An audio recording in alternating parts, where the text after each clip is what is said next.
வணக்கம் மக்களே, இன்னைக்கு நான் உங்களுக்காக சமீபத்தில் தமிழில் ரிலீஸ் ஆன ஒரு வித்தியாசமான படம் தான் கொண்டு வந்திருக்கேன். படத்தோடைய பேர் பரமசிவன் பாத்திமா. இந்த படத்தோட ஒன்லைன் என்னன்னா, தமிழ்நாட்டில் இருக்க ஒரு அழகான கிராமம் தான் சிறுமலை.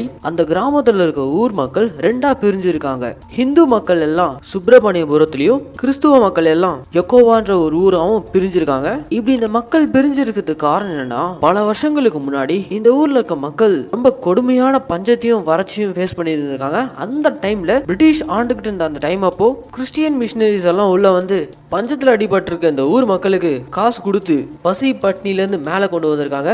அதுக்கப்புறம் அந்த ஊர் மக்களில் ஒரு சிலர்லாம் ஹிந்து மதத்திலேருந்து கிறிஸ்டியன் மதத்துக்கு மாறினாங்க. அப்படி மதம் மாறி இருக்க அந்த ஊர் மக்களை அதே ஊர்ல இருந்த ஹிந்து மக்கள் வெறுத்து ஒதுக்கி இருக்காங்க.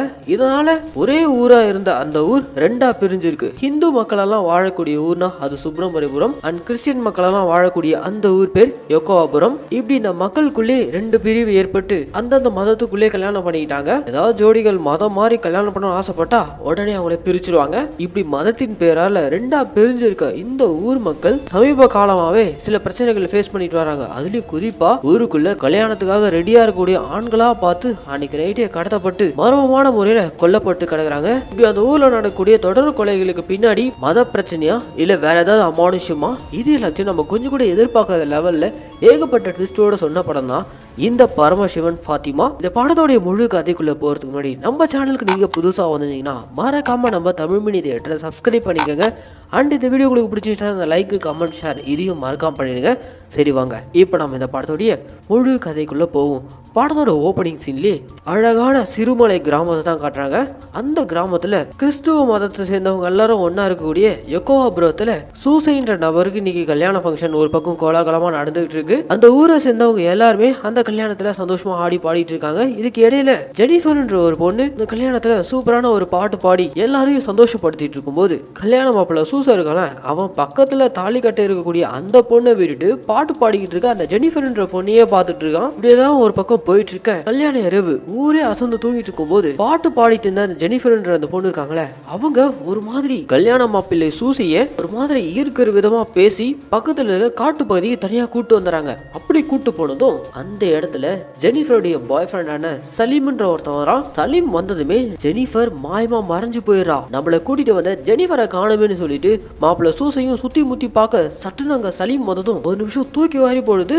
வந்த சலீமும் ஒரு செகண்ட்ல மாயமா மறைஞ்சு போயிறான். இப்படி ஜெனிஃபரும் சலீமும் மாயமா மறைஞ்சு போனதுக்கு அப்புறம் அந்த இடத்துல இந்த படத்தோடைய ஹீரோவான பரமசிவன் அண்ட் ஹீரோயினான பாத்திமா அவங்க ரெண்டு பேரும் திடீர்னு மர்மமான முறையில வந்து சூசைய அதே காட்டுக்குள்ள இருக்க ஒரு குளத்துல முக்கி கொடூரமா கொலை பண்ணிட்டு போறாங்க. இவங்க ஏன் இப்படி இந்த மாப்பிள்ளைய கொலை பண்றாங்க, இதுக்கு பின்னாடி இருக்கக்கூடிய காரணம் என்ன, அதை தான் நம்ம தொடர்ந்து பார்க்க போறோம். ஸோ ஸ்கிப் பண்ணாம இந்த வீடியோவை முழுசா பாருங்க. இப்படி சூசா அந்த காட்டுக்குள்ள மர்மமான முறையில இறந்து போனதுக்கு அப்புறம் அடுத்த நாள் காலையில கல்யாண மாப்பிள்ளை காணும்னு சொல்லிட்டு ஊரே தேடுதுங்க.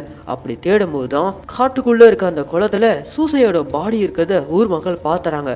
ஊர் மக்கள் சூசையோட சாவுக்கு காரணம் பக்கத்து ஊருக்காரங்களான சுப்பிரமணியபுரக்காரங்க தான். அவங்க தான் கண்டிப்பா சூசையை கொண்டு இருக்கணும்ட்டு கையில வேல்கம்பு, கத்தி இது எல்லாத்தையும் எடுத்துக்கிட்டு சுப்பிரமணியபுரத்தையே மொத்தமா அடிச்சு நொறுக்கிறதுக்காக யெகோவாபுரம் மக்கள் எல்லாரும் ஒன்று கூடி சேர்ந்து போகும்போது போலீஸாலே அந்த கூட்டத்தை கண்ட்ரோல் பண்ண முடியல.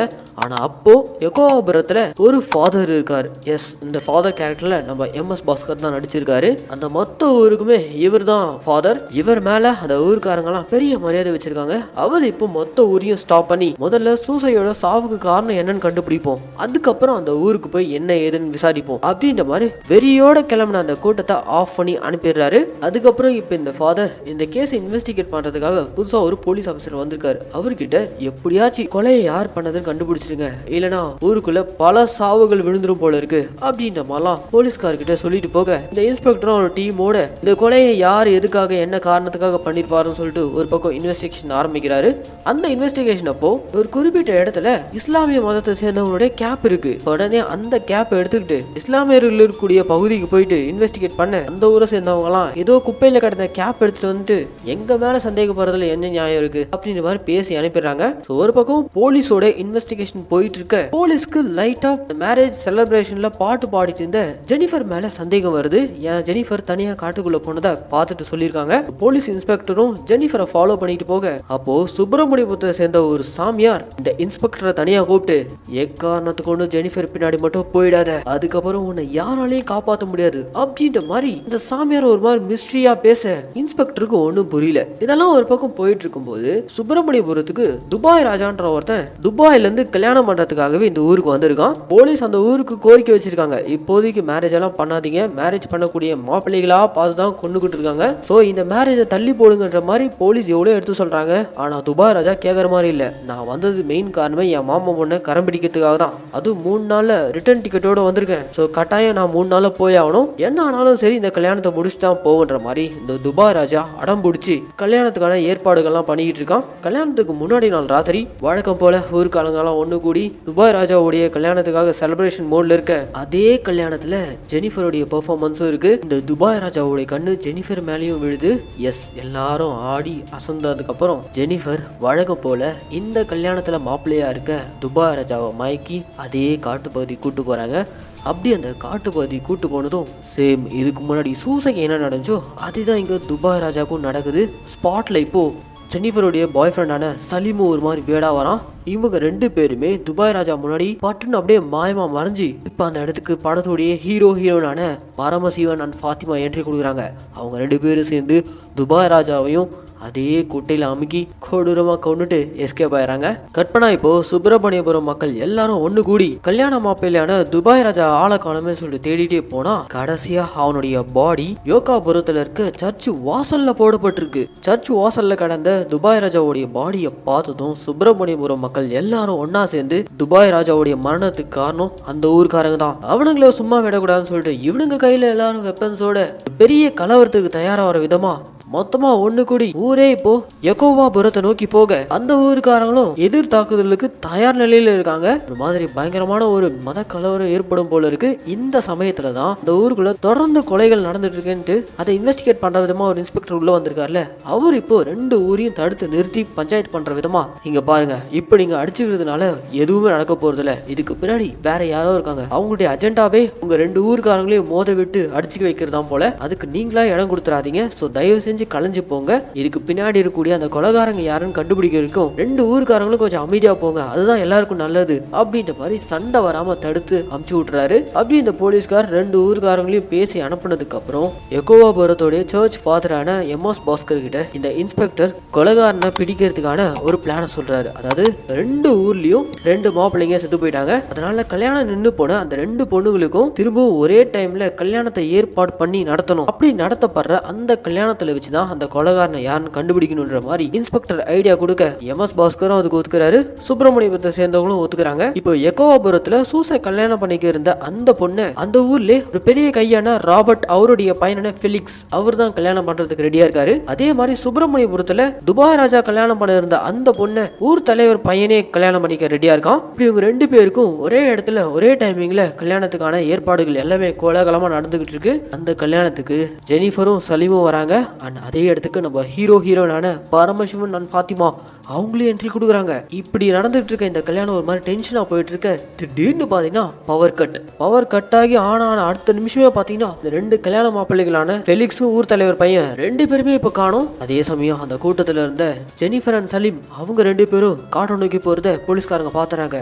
ஓகே, மாப்பிள்ளைங்க கொல்லப்படுறதுக்கு காரணம் இவங்க 2 பேர் தானான்ட்டு ஒரு பக்கம் அவங்க 2 பேரையும் போலீஸ்காரங்க சேஸ் பண்ணிட்டு போக சர்க்குன்னு ஹீரோயினான பரமசிவன் அண்ட் ஃபாத்திமா அவங்க 2 பேரும் ஜெனிஃபர் அண்ட் சலீமை காப்பாத்தி அடர்ந்த காட்டு வழியா இந்த ஊருடைய எல்லையில இருக்க ஒரு குடிசை பகுதி மாதிரி இருக்கு அந்த ஸ்பாட்டு கூட்டு வராங்க. அதே மாதிரி இந்த பக்கம் காணாம போன ஊர் தலைவர் பையன் அண்ட் ஃபெலிக்ஸ் அவங்க 2 பேரும் இதுக்கு முன்னாடி மாப்பிள்ளைங்க எப்படி செத்து காட்டினாங்களோ அதே பாணியில கொல்லப்பட்டு கிடக்குறாங்க. இப்படி தொடர்ந்து கொலைகள் நடக்கிறதுக்கு காரணம் ஜெனிஃபரும் சலீமும் தான் சொல்லிட்டு இன்ஸ்பெக்டர் ஒரு பக்கம் ஃபாலோ பண்ணிக்கிட்டே போனார்ல.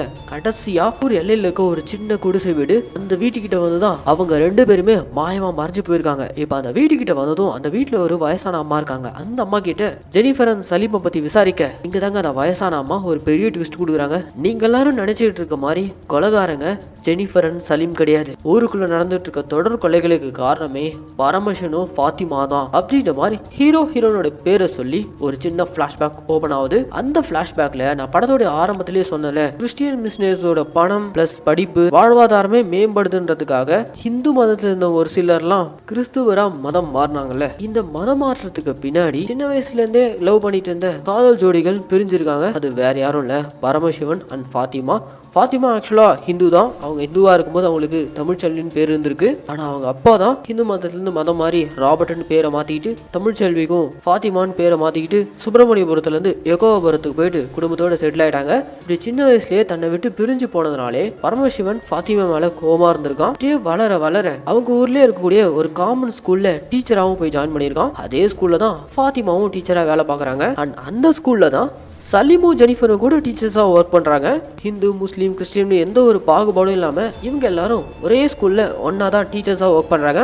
அந்த ஸ்கூலுக்கு ஹெட் மாஸ்டர் வேற யாரும் இல்லை, எக்கோபுரத்தோடைய ஃபாதரான நம்ம MS பாஸ்கர். இப்போ இந்த ஸ்கூலில் வந்து நம்ம பர்மிஷன் ஜாயின் பண்ணதுக்கப்புறம் என்னதான் சின்ன வயசில் ஃபாத்திமா பிரிஞ்சு போன அந்த கோவத்தில் இருந்தாலும் ஃபாத்திமாவுக்கு இன்னமும் பரமசிவன் மேலே லவ் இருந்துட்டு தான் இருந்திருக்கு.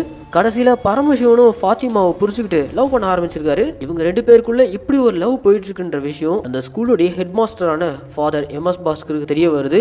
உடனே அவரு அடுத்த சீன்லயே ஃபாத்திமாவுடைய அப்பா அம்மாவான ராபர்ட் அவங்க ஒய்ஃப் கிட்ட போய் சொல்லிடுறாரு. இந்த விஷயத்தை கேட்டு ஃபாத்திமாவோடைய அப்பா அம்மாவை விட அவளுடைய அண்ணன் ஃபெலிக்ஸ் அவன் தான் பயங்கர கடுப்பாயிருக்கான். காரணம் என்னன்னா மெயின் ரீசன் மதம். அதை தாண்டி அவங்க ஊர்ல அவன் ஒரு மாதிரி தாதாவா சுத்திக்கிட்டு இருக்கான். இப்படி ஃபாத்திமாவோட ஃபேமிலியில ஒரு பக்கம் போயிட்டு இருக்க ஃபாத்திமாவோடைய அப்பா ராபர்ட் இருக்கார்ல, அவர் என்னதான் மதம் மாறி இருந்தாலும் அவர் அப்பப்போ வீட்டுக்குள்ளேயே சாமி ஆட ஆரம்பிச்சிடறாரு. பொருளாதாரத்துக்கு ஆசைப்பட்டு அப்போ மதம் மாறிட்டோம், ஆனா இப்போ எனக்கு திரும்பவும் ஹிந்து மதத்துக்கு போகணுன்ற மாதிரி ராபர்ட் தன்னுடைய பையனான ஃபெலிக்ஸ் கிட்ட சொல்ல, இதை கேட்டதும் ஃபெலிக்ஸ் இன்னும் உக்கரமா வராரு. ஏன்னா இவங்க கிறிஸ்துவரா இருக்கிறதுனால தான் ஃபாரின்ல இருந்து ஃபண்ட்ஸ் வந்துட்டு இருக்கு. அந்த ஃபண்ட்ஸை மேனேஜ் பண்றவரே இந்த ஃபெலிக்ஸ் தான். ஊர்காரங்களுக்கு அந்த பணம் போய் சேராம மொத்தமா ஃபெலிக்ஸே சுருட்டிக்கிறான். திடீர்னு அப்பா வேற திரும்பவும் ஹிந்து ஆகணும்னு வேற சொல்றாரு.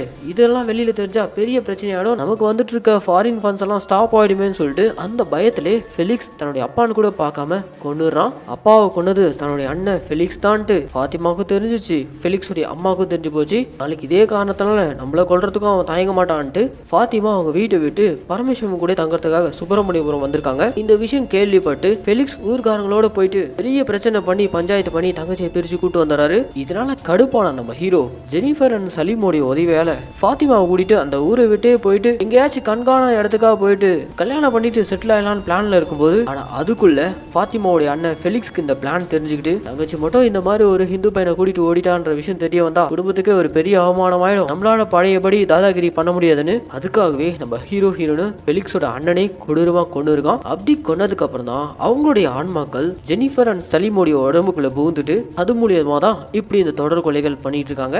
இப்படி இந்த உண்மையெல்லாம் இந்த பிளாஷ்பேக் மூலியமா தெரிய வந்ததுக்கு அப்புறம் இதுக்கு என்னதான் பண்றது, எப்படி நம்ம பரமேஸ்வரன் அண்ட் ஃபாத்திமாவுடைய ஆன்மாவை எப்படி கண்ட்ரோல் பண்றதுன்னு அந்த ஊர்ல ஒரு சாமியார் சுத்திட்டு இருக்காருல, அவர்கிட்ட போய் ஐடியா கேட்க அதுக்கு அந்த சாமியார் கூட இன்னும் சில சாமியார்கள்லாம் ஒன்னா சேர்ந்து பல யாகங்கள்லாம் பண்ணி சலீம் அண்ட் ஜெனிஃபர் உடம்புக்குள்ள இருக்க பரமசிவன் அண்ட் ஃபாத்திமா அவங்களுடைய சோலை மட்டும் வெளியே கொண்டு வந்துறாரு. அப்படி வெளியே கொண்டு வந்து உக்கரமா இருக்கக்கூடிய அந்த ஆன்மாக்களை உங்க 2 பேரையும் நான் சாமி ஆக்குறேன், நீங்க இதுக்கு மேல இந்த உலகத்துல இருக்காதீங்க அப்படின்ற மாதிரி சொல்லி கடைசியா அவங்க 2 பேரோட ஆன்மாக்களை சாமியாக்கி அந்த ஊரை விட்டே அனுப்பிடுறாங்க. ஸோ இந்த சம்பவம்லாம் நடந்ததுக்கு அப்புறம் மதத்தின் பேரால 2ஆ பிரிஞ்ச அந்த ஊர் மக்கள் திரும்பவும் ஒன்னா சேர்ந்திருக்காங்க. பரமசிவன் அண்ட் ஃபாத்திமா அவங்க 2 பேரும் சாமி ஆயிட்டாங்களே, அவங்களுக்கு யகோபுரத்தோடைய ஃபாதர் வந்து மாலை போடுறாரு. இதை பார்த்து சுப்பிரமணியபுரக்காரங்களாம் ஆச்சரியப்படுறாங்க. இப்போதான் MS பாஸ்கர் அந்த ஊர்காரங்க கிட்ட, நான் இவங்களை ஒரு ஹிந்துவாவோ கிறிஸ்டினாவோ மதத்தின் பேரால பார்க்கல, அதெல்லாம் தாண்டி பரமசிவன் அண்ட் ஃபாத்திமான்ற கடவுளா பாக்குறேன், இதுக்கு மேலேயே நாம மதத்தின் பேரால பிரிஞ்சிருக்க வேணான்ற மாதிரி அந்த ஊர்காரங்க சொல்றாரு.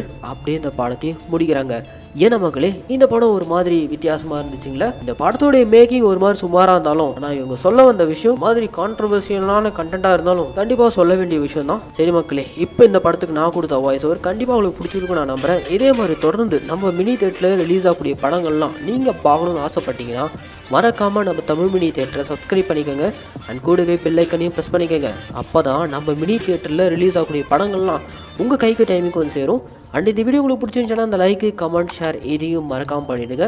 இதே மாதிரி ஒரு சூப்பரான தரமான படத்தோட நான் உங்களை நாளைக்கு சந்திக்கிறேன். Tata, bye bye.